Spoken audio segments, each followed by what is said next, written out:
بسم اللہ الرحمن الرحیم۔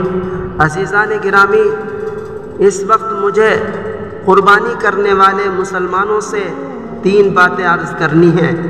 نمبر 1، سب سے پہلے تو مجھے قربانی کرنے والے مسلمانوں کو مبارکباد دینی ہے کہ اللہ تبارک و تعالیٰ نے ان کو قربانی جیسی عبادت کی توفیق عطا فرمائی۔ یہ اللہ کا ان کے ساتھ فضل و کرم ہوا کہ اللہ نے انہیں اپنی عبادت کی توفیق بخشی۔ دوسری بات، مجھے ان سے یہ عرض کرنا ہے کہ وہ قربانی کے وقت اپنی نیت کو دیکھ لیں، کہ وہ اپنے دل کو ٹٹول لیں کہ کہیں ایسا نہ ہو کہ اللہ کی رضا مقصود نہ ہو، کچھ اور مقصود ہو۔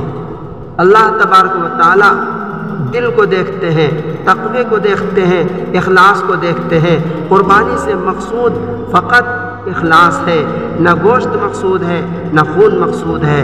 قرآن نے کہا لن ینال اللہ لحومها ولا دماؤها ولکن ینالہ التقوی منکم۔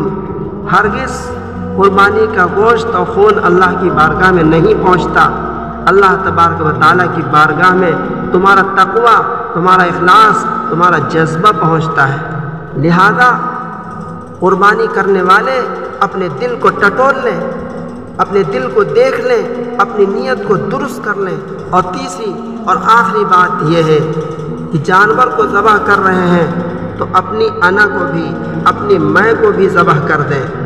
میرے محترم بزرگوں، دوستو، یہ انا اور یہ تکبر اور یہ میں، اس سے معاشرے میں، گھروں میں بڑا بگاڑ پیدا ہو رہا ہے، اس سے بڑا نقصان ہو رہا ہے، آپس میں بڑی دوریاں پیدا ہو رہی ہیں، محبت ختم ہو رہی ہے، نفرت بڑھتی چلی جا رہی ہے۔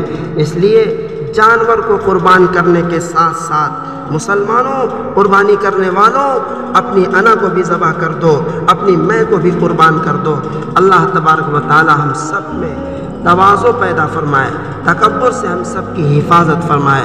وآخر دعوانا ان الحمد للہ رب العالمین۔